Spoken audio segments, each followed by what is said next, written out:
back again, foundational and familial traits. So what I wanted to do was just going to Washington was actually to give you some homework to do before the webinar, because it's very important that you play your part and put your energy in. And what I mean by that is to bring up awareness of what is in your family system around different traits, behavior patterns, and what is in your community. You know, it could be your country. I'm Irish, then what part of Ireland? My town, my street, my religion. So all these levels of traits, it's good to bring them up in the system. For example, even, I remember I got married and immediately they popped up in my system. I said, oh my God, that's not me. And my wife was saying, that's not me. I'm not this. I'm not this. But the system was showing it. So what I was talking to Washington about was different examples of the different levels of traits that come up in the community, for example. Yeah. So, for example, I'll talk about the community, I mean the family, the familial traits. So sometimes you might find in the family, you have to be keen and sometimes do like investigation to know how your grandmother, your grandfather, how they used to do, how they used to live and how was their relationship in terms of marriage, if I'll start with marriage. So because you'll find maybe your grandfather and your grandmother, their marriage did not work. And so if it did not work, now this is something that they believe if my grandfather's marriage did not work, it means the next generation also, this is something that has to be inherited, so the marriage will not work. So now there'll be a belief in the system that marriages in this family, they don't work, starting from back the years. So this is like something that has been created in the family, and it's like a belief that in this family of ours, marriages, they don't work. And they'll give an example, like our great-great-grandfather, the marriage did not work. The grandfather, marriage did not work. So that's why you'll find if you are in the same family and you are now in a marriage, then something comes up to maybe make you separate or do away with their marriage. So someone will say, okay, this is not something surprising because it's in the family. Understand? Yeah, like it's in the family. So it's not a big deal because you have accepted and it's like a belief in this family, marriage doesn't work. It's normal. It's normal. So if something comes up in your marriage and it wants to distract everything, so you accept it. That's just the way it is. Exactly. So because it's in the family and you believe marriages doesn't work in our family, so okay, let it go and let it be how it is. That's the way men behave. That's the way women behave. Yeah, exactly. That sort of commentary is where you've lost the will. That's where the program takes over the system. Yeah. So, and this is now the time to realize when you are dealing with the family or familial traits, these are some of the key things you have to look at, like especially the marriage. And sometimes it's not only the bad side, there is also the good side. If marriage works, you will find also from back years, the back generation, marriage worked. So like you find in the same family, marriages are working. So there is a good side and it's a bad side. So it's for you to sit down and try to investigate for your own and see how was marriage in our family from those years, like those back years, yes. Then something else I can talk about. Let me say anger, because in some families you will find maybe there is this anger that has been planted, that not planted, that was planted in the family, and when people leave, they know anger is part of our family. Because also my grandfather or my grandmother, he was someone who was short-tempered and the anger was an enormous one. if I might say so. Yes. Yeah. So, and this is something that normally drives in the family and generation to generation, generation to generation. And you'll find this anger, if it goes from one generation to another, this is something that can destroy everything. Because if one does something, just like something small to your small mistake, the anger goes high and you can do like all the shit, because when the anger goes high, you will destroy everything. So you'll find people are saying, you know, this anger, it's part of our family, so there's no way I can avoid it. Even my grandfather was like this. My grandmother was like this. So this is something you have inherited and it's in you and you have accepted. So these are some of the things we have to be, I mean, we as people, we have to be looking at in our families, the anger thing, the marriage thing. I can talk about even prosperity in families, prosperity and progress, if I may say so. So you'll find in the family, sometimes you are doing some things, they are doing well, but not so much well the way you want. You are not maybe progressing. So you might find in the family, there is a belief that we have limits in our families because our grandfather, they did to this point. Our grandmothers, they did to this point. Our great-great-grandfathers, they did to this point. So the new generation, you'll find it so hard to break now the boundaries to go higher than that point. That point. Mm-hmm. So there is like now there is like a bound, like a limitation somewhere. So if my grandmother or my grandfather or my great-great-grandfather or my father did not go beyond this level, it means I am not also supposed, or there is impossibilities of me going beyond these boundaries or these borders. And this is because this is something that has been programmed in our brain, in our system. So you'll find it so difficult to progress or to move further, to do something more than how your grandfather, your great-great-grandfather, or your father did. So you'll find these are some of the things that are trying to put us in a circle that you keep on rotating, and you cannot move a step ahead. So these are some of the things we are talking about, the family traits, the beliefs. The beliefs are, in our family, no one went beyond this, boundary or went beyond this limit. So these are some of the things we have to break, because for someone to be in a good position to do some things, you have to see the progress, you have to see improvements in your life. And so we cannot live according to the beliefs of the families sometimes, because if you have something that's limiting your progress, this is not something good. So, yeah. So that's for example why I was working in the past a lot with the mom and dad words. I'm sure a lot of you were in those webinars where I was working with mom and dad, please accept, that I'm more successful than you and that I am loved, and you all breaking through all the limits. So as you said, Washington, there's a lot of positives and there's a lot of negatives as well. And for example, if there's prosperity in your family system, it means you'll reach a level, and that's very comfortable and that's very reliable in the system. But then there's going to be a threshold. There's going to be that limit in the system, and that's the limit that I find very strong in a lot of people I work with and a lot of different people I hung out with, that they would never go beyond that limit, or this town or this company or this bank account figure. So it's about breaking through those limits, because they do limit us and they will prevent us from moving forward or progressing in life.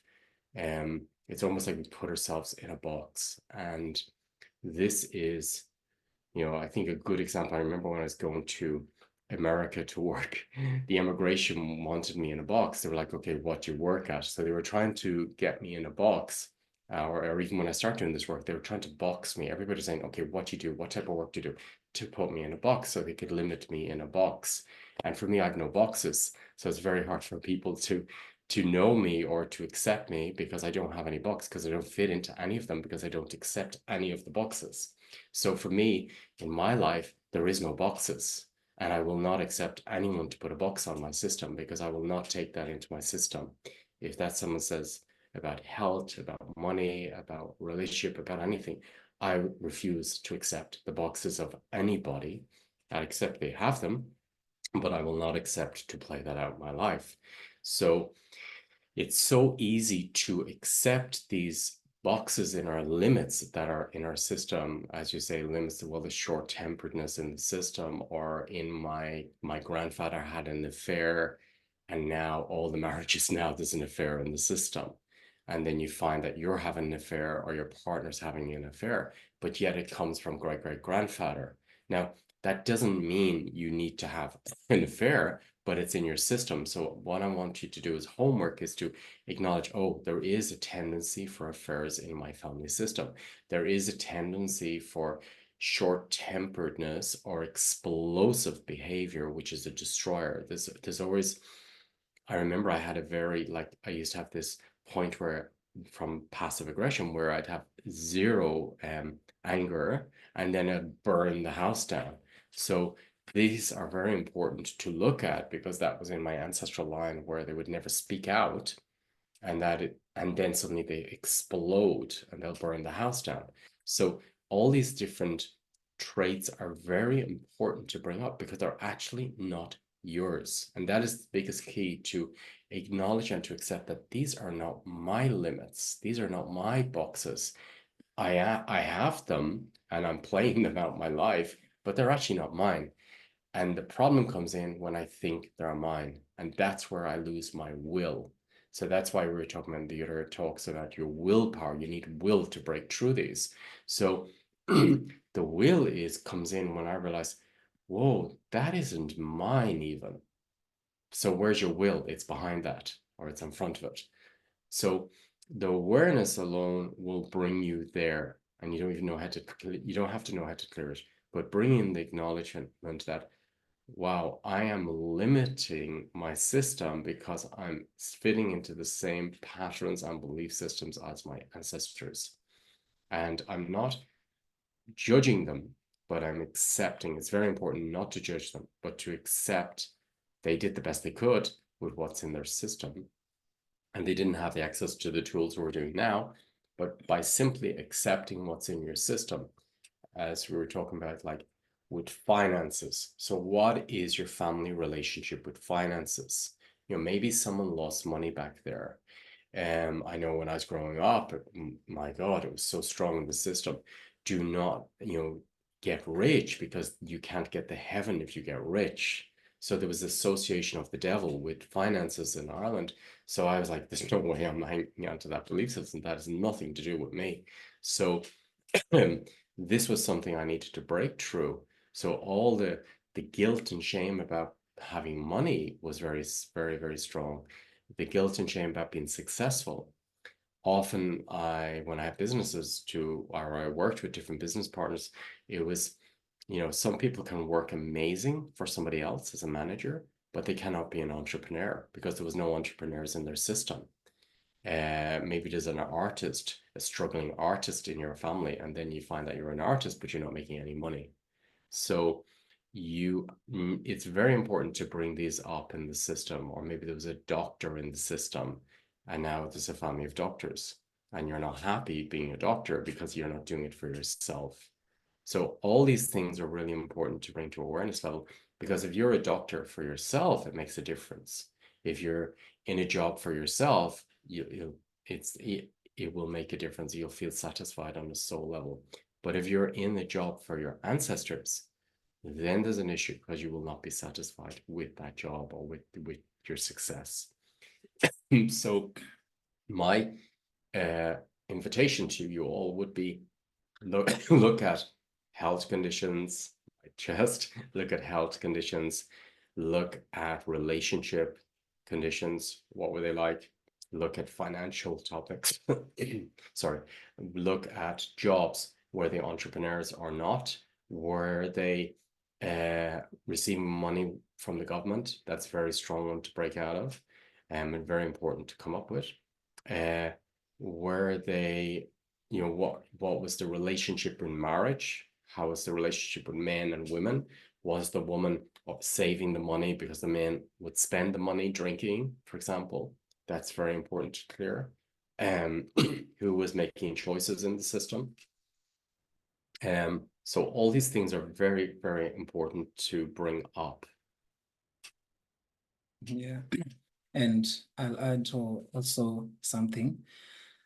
When it comes to lifestyle, you'll find there is this lifestyle in the family living a miserable life.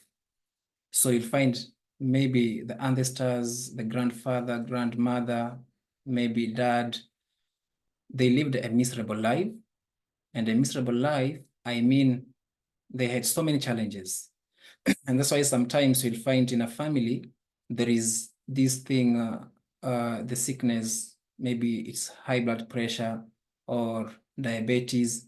So you'll find if someone is diabetic in the family, you'll find people saying, there is diabetic in our family. So they're accepting diabetes in their family as part and parcel of their family. So these are some of the things, because if there is diabetic in the family, this is something that was there from before, and now the family is acknowledging it to be part and parcel of that family. So these are some of the things we have to break, because if you are sick or you are suffering from diabetes, so you cannot just say, because there is diabetic in our family, even my grandfather, even my grandmother, even my dad. So it's not a big deal. I'm also diabetic because it's a family thing. No, this is something you have to break.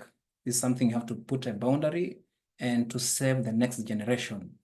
So if it's something that has been affecting generation to generation, so it's now time for you to save now the next generation. It has to stop. So these are some of the things, yeah, you have to be dealing with. Absolutely. And as you say, especially with different health conditions, heart conditions, I had a friend even growing up, and everyone, all the father, the father's line before 35, the men died of heart attacks. And then this gentleman that I knew was saying all the time, I'm going to die at the age of 30 of a heart attack, so I'm going to live my life to the fullest. Sure enough, he died, but not of a heart attack. He died of a brain tumor. So he programmed himself to death. And many people I work with bring up awareness of health conditions in their family, and they say, this stops with me, this stops with me, and I'm living a healthy life. This is not in my system. So this could be mental illness, whatever it is. And for example, if you're taking care of somebody with Alzheimer's or dementia, it's very important to say, okay, that's theirs, not mine, because and especially us as children, will take it into our systems, and then it will affect us.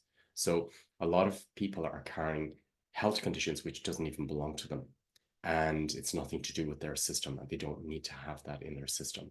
So I really invite you to do your homework and to look at health, look at wealth, prosperity, the limits around that. What was your relationship with the money? What was your relationship in the family with love?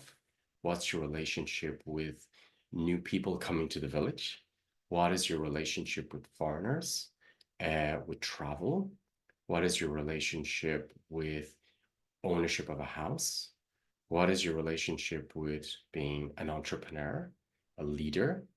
What is your relationship with, yeah, what else would come up? Anything else? You almost said everything. Okay. So yeah, your country traits, your village traits, your religious traits. In this, in our town, we don't do this, those people from over that sea, are like this, so there's a fear, there could be a fear of foreigners coming. There could be a fear of change. I don't like changes. And just see what's in your system. And then also there's a point where, as Washington was saying, there's good things there, you know? Yeah. And then we become a rebel in the system and we say, okay, I'm not going to be like my ancestors. I'm not going to be like my grandma. You know, maybe it's amazing things that she has to give you, and you're refusing everything. And you're saying, but you've left your inheritance behind. So not everything's bad there, you know, and we have this association that everything from the past is bad, but it's not bad. There's lots of amazing things there that they have to give to us. And then we take it to another level and make it our own. The important thing is to make it your own. And once you make something your own, then you can bring creation in, and it'll bring it to another level. So it's like the shell, the spiral in the shell. It will go to another level because that is creation. So when you accept all the gifts of the ancestors, even the hardness they went, you know, the hardships can be gifts, because saying, you know, I worked with someone recently and said, oh my God, my mom was so amazing because she showed me everything that I shouldn't be to be a mom. And that was amazing because when I brought my kids up, I knew exactly what to do. So you, even if there's hardships in the system, they are gifts if you know how to bring them in consciously. That I say, okay, I don't need to be like that. I'm going to be different. So these are all the things I'd love you to work with before the webinar, so they're active in your system and you know exactly what we're going to clear and work with. Yeah. Okay. Great, Washington. Thank you. Awesome. Thank you, everyone. Thank And you. yeah, enjoy the homework and make it fun. And yeah, if you want, you can even talk to your siblings or even your partner and see what's in the system and see what parts are coming up.